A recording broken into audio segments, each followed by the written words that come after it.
Welcome back to another video. तो आज हमने पढ़ना है कम्युनिटी लेवल क्या होता है। तो कल हमने पढ़ा था पॉपुलेशन पढ़ा था, आज हम कम्युनिटी के बारे में पढ़ेंगे। है सेम बट इनमें डिफरेंस है। इनमें आता थोड़ा बहुत और उसमें सेम स्पीशीज़ और इसमें डिफरेंट पॉपुलेशन डिफरेंट स्पीशीज़ के बारे में बात की गई है।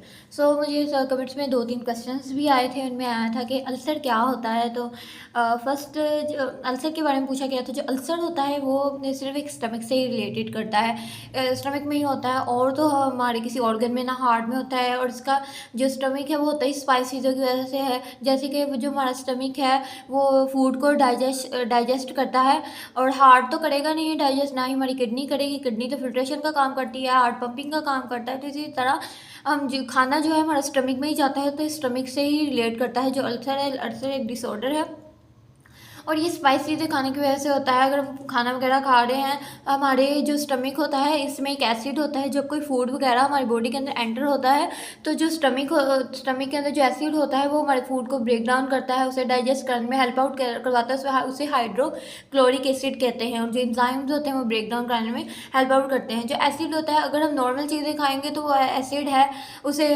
यानी इतना उस पर प्रेशर नहीं पड़ेगा। वो जो लेस स्पाइसी चीज़ें होंगी जिसमें मिर्चें नहीं है, नॉर्मल फूड खाएंगे तो वो जो एसिड होगा वो डाइजेस्ट करवाने में, फूड को ब्रेक डाउन कराने में हेल्प आउट करेगा। तो उससे ज़्यादा उसके अपना काम करना नहीं पड़ेगा।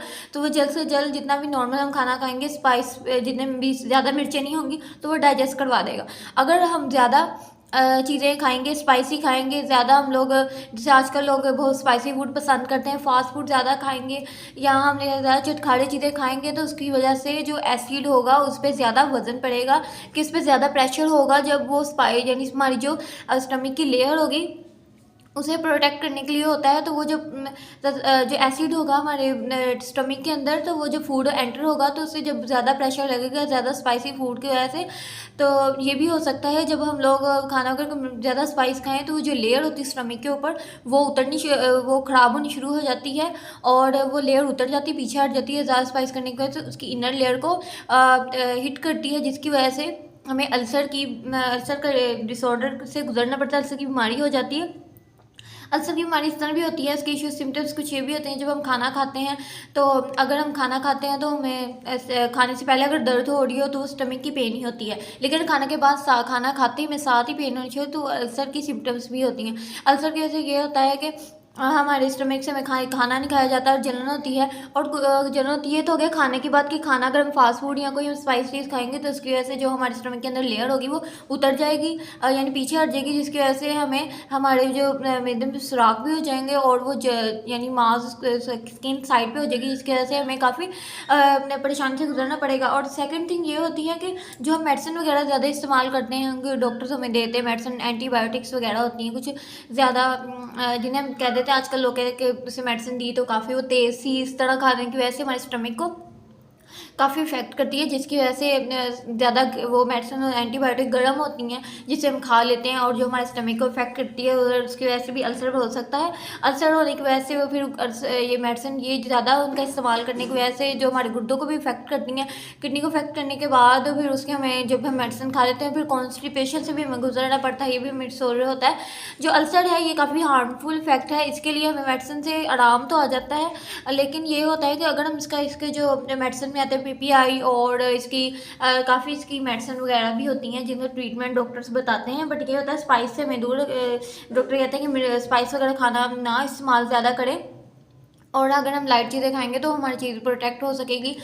वो हम लोग जल्दी इनहेल कर लेंगे और जो क्या कहते हैं जल्दी हील कर लेंगे, लेकिन जो ज़्यादा इसका ट्रीटमेंट करवा रहे होंगे साथ स्पाइस का भी यूज़ करेंगे तो इसकी वजह से स्टमक हमारी डिसऑर्डर वहीं का वही रहेगा, हमें कोई इससे फ़र्क महसूस नहीं होगा और हमारी बीमारी जल्दी बढ़, जो कि ये काफ़ी इफेक्टिव होता है।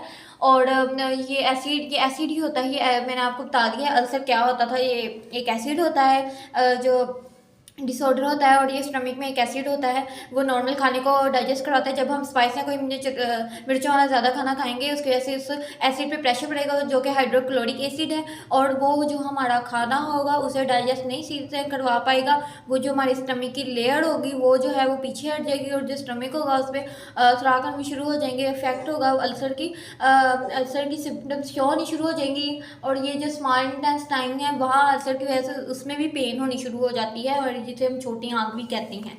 सो ये छोटी आंत और ये स्टमक से अब ड्यूडियम भी कहते हैं। सो ये था, इसका मैंने बता दिया। और सेकंड क्वेश्चन ये पूछा गया था कि न्यूक्लियस क्या सेल सिर्फ न्यूक्लियस में ही सेल होता है और भी नहीं, हमारी बॉडी पूरे डिफरेंट सेल्स से मिलकर बनी है, टिश्यू से मिलकर बनी है।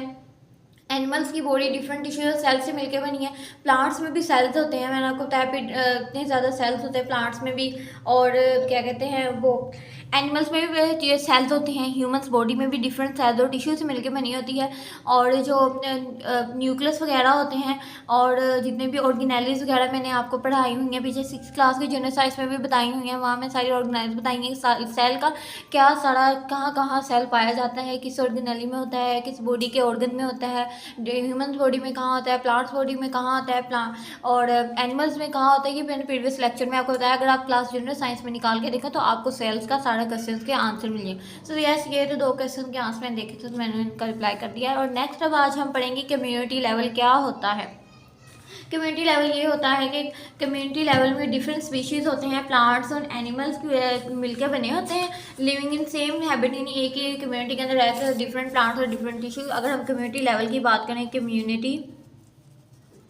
कम्युनिटी लेवल की बात करें तो कम्युनिटी लेवल है उसमें डिफरेंट टाइप्स ऑफ स्पीशीज़ हैं, डिफरेंट टाइप्स ऑफ स्पीशीज़ आते हैं कम्युनिटी लेवल में। ये फर्स्ट इसका पॉइंट हो गया। जो सेकंड इसका पॉइंट है कि इसमें डिफरेंट टाइप्स ऑफ पॉपुलेशन होती है, different types of population in community के अंदर ये होता है। और जो सेकंड इसका है वो है सेकंड जो इसका बताया हुआ है डायनेमिक कलेक्शन ऑफ ऑर्गेनिज्म होता है। कलेक्शन उसे कहते हैं जिसमें पॉपुलेशन इंक्रीज करती है और डिक्रीज करती है, उसे कहते हैं डायनेमिक कलेक्शन ऑफ ऑर्गेनिज्म, जिसमें पॉपुलेशन इंक्रीज करती है और डिक्रीज करती है। इंक्रीज तब करती है, इंक्रीज और डिक्रीज़ करती है पॉपुलेशन जब स्पीशीज़ इंट्रैक्शन होती है। और मेन ये सारा जो पॉपुलेशन है ये मेन होल इन्वायरमेंट पर डिपेंड होती है, मेन होल इन्वायरमेंट पे डिपेंड होती है, होल इन्वायरमेंट पे। और उसके बाद हमें बताया कि जो डायनेमिक कलेक्शन होती है इंक्रीज और डिक्रीज करता है स्पीशीज़ का इंट्रैक्शन, इसकी टाइप्स बताई गई हैं। कम्युनिटी लेवल की दो टाइप्स बताई गई हैं। उनमें फर्स्ट आती है कम्प्लेक्स कम्युनिटी, और सेकंड आती है उसकी टाइप्स आती है सिंपल कम्युनिटी। जो कम्प्लेक्स है ये कम्प्लेक्स ये होती है कि कम्प्लेक्स कम्युनिटी ऐसी होती है जिसमें डिफरेंट स्पीशीज़ प्लांट्स एनिमल्स जो भी होते हैं, अगर उनमें थोड़ा सा माइनर सा कोई चेंज आए ना तो वो कोई इफेक्ट नहीं करता। माइनर सा चेंज है तो उसमें कोई इफेक्ट नहीं होता, उसमें यानी उसके इन्वायरमेंट में उसके माहौल पे कोई भी नहीं कुछ भी इफेक्ट नहीं होता, वो वैसे का वैसे ही रहता है, उससे कोई फ़र्क नहीं पड़ता। कम्प्लेक्स जो इसकी टाइप्स होती है कम्युनिटी। लेकिन जो सिंपल कम्युनिटी होती है उस पर अगर थोड़ा सा भी कोई चेंजिंग आए, कोई उस पर कोई फैक्ट चेंजिंग हो या थोड़ा सा भी माइनर सा भी चेंज हो ना कम्प्लेक्स में, तो वो काफ़ी लॉन्ग लास्टिक होता है। वो उस माहौल के यानी उसे लास्ट कह लें कि कम्प्लेक्स में तो माइनर सा भी चेंज हो से कोई फ़र्क नहीं पड़ता, लेकिन सिंपल कम्युनिटी में पड़े तो उसे बहुत ज़्यादा फ़र्क पड़ता है, बहुत इफेक्ट करती है उसके इन्वायरमेंट काफ़ी माहौल में। और ये जो 100 से 1000 तक हमारी स्पीशीज़ होती हैं पॉपुलेशन के अंदर, जिनमें प्लांट्स आ जाते हैं, एनिमल्स आ जाते हैं, और ये होल कलेक्शन होती है। और होल कलेक्शन ऐसे होती है बायोटिक और एबायोटिक इफेक्ट। इसमें बायोटिक और बायोटिक भी इफेक्ट होते हैं। जो एबायोटिक होते हैं ना, जो एबायोटिक होते हैं वो एबायोटिक जो है वो इंट्रैक्शन बायोटिक्स और एबायोटिक होते हैं इंट्रैक्शन से यूज़ होते, जैसे इकोसिस्टम की बात की गई, इकोसिस्टम में इन्वॉल्व होते हैं बायोटिक और एबायोटिक। जो बायोटिक होते हैं ना, जैसे हम इकोसिस्टम की बात की गई है, इको सिस्टम की बात की गई है, इकोसिस्टम में 2 आते हैं, बायोटिक आते हैं और एबायोटिक आते हैं। जो बायोटिक होते हैं ना वो लिविंग ऑर्गेनिज्म पे डिपेंड होते हैं, और जो एबायोटिक होते हैं वो नॉन लिविंग ऑर्गेनिजम्स पे डिपेंड होते हैं, कंसिस्ट होते हैं। ठीक है, लिविंग ऑर्गेनिजम्स में आ जाते हैं वो फूड को प्लेस्टेशन सारी ये फैक्टर्स होते हैं जो फूड वगैरह को इनकी इंटरब्रीडिंग वगैरह जो भी जिस काम के इन प्रोसेस चलाते हैं। और इस कम्युनिटी के जितनी भी स्पीशीज़ होती हैं जो एबायोटिक होता है लिविंग ऑर्गेनिज्म, प्लांट्स हैं, एनिमल्स आगे जो एबायोटिक होती है वो नॉन लिविंग ऑर्गेनिजम्स आ जाते हैं। इसमें फैक्टर्स में कोई चेंजिंग नहीं आती। और जबकि लिविंग ऑर्गेनिज्म ये जो इसका एबायोटिक होता है फूड कम्प्लेक्सिटी वगैरह होती है। जब इनमें इंटरब्रीडिंग होती है पॉपुलेशन में तो वो कुछ ऐसे पॉपुलेशन होती है जिनमें पैरासाइटिज्म आते हैं, इंटरसीटाइज्म, म्यूचुअलिज्म जो भी है वो सारे आते हैं ना। ये हम इकोसिस्टम के चैप्टर में जाकर डिटेल में पढ़ेंगे।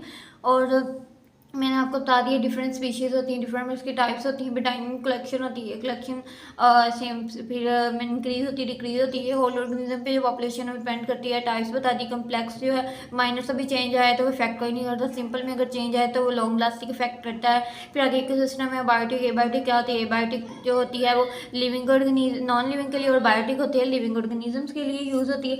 इसी तरह से सारा प्रोसेस चलता है। पैरासाइटिज्म, म्यूचुअलिज्म, ये सारे डायनेमिक कलेक्शन है। और फिर जो हमने अब हम नीड इसका करते हैं कैसे हमने पढ़ा। Population is a different species. जो population different species plants and animal के living in the same habit में आते हैं फ्रॉम अ कम्युनिटी। कुछ ऐसी होती हैं कम्युनिटीज़ होती हैं जिनमें डायनिक कलेक्शन होती है of organism in one which population में एक पॉपुलेशन जो इंक्रीज करती है दूसरी पॉपुलेशन तो डिक्रीज है due to fluctuation of abiotic factors की वजह से। Some communities are complex. कुछ इसमें कम्प्लेक्स होती हैं जो रिलेटेड होती हैं। अदर कम्युनिटीज में भी सिंपल। कम्प्लेक्स की बात की है और सिंपल की बात। सिंपल में एनी चेंज कैन में have a drastic and long lasting. और उनका सिंपल में अगर चेंज आए तो ड्रास्टिक और लॉन्ग लास्टिक होता है। इसी तरह जबकि कम्प्लेक्स में आए तो इसमें कोई भी इन रिलेटेड होती है, इंटरलेटेड होती है तो इसमें कोई भी इफेक्ट नहीं आता। उसके बाद है the for reason going counts में भी क्लियर डेट ऑर्गेनिज्म भी स्टडी उनका डिफरेंट लेवल ऑर्गेनाइजेशन में डिफरेंट तरीके से जो है ऑर्गेनिजम्स को स्टडी किया गया है। सब एटॉमिक मॉलिक्यूलर लेवल जो हमने ऊपर पढ़ लिया माइक्रो सेल्स में, टिश्यूज में, ऑर्गन लेवल में। और हम लोग ये देख भी सकते हैं इंडिविजुअल पॉपुलेशन साइज की डिटेल हमने कहाँ पढ़ा है कहाँ नहीं पढ़ा।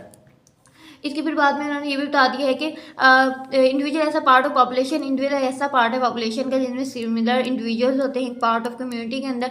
ये इंक्लूड्स क्या करते हैं अंदर पॉपुलेशन के अंदर के पार्ट ऑफ कम्युनिटी भी एक कम्युनिटी का हिस्सा है ऑफ एन इकोसिस्टम जिनमें इंक्लूड होता है biotic factor well as living organism. Biotic जो होते हैं factor well as living organism interaction can take many shapes in predation, parasitism, mutualism, communalism and commissions। ये सारे मैंने आपको बता दिए हैं। तो अगर कोई भी आपको कोई क्वेश्चन वगैरह पूछना तो आप पूछ सकते हैं। मैं उसका आंसर एक वीडियो बना के दे दूँगी नेक्स्ट जो वीडियो बनाऊंगी। सो कल हम पढ़ेंगे लिविंग वर्ड इन स्पेस, बायनोम क्या होता है और कल के लेक्चर में आपका। सो यस ये था आज का हमारा लेक्चर में। वीडियो को लाइक करें, शेयर करें and keep supporting, keep loving, lots of love and Allah हाफिज़।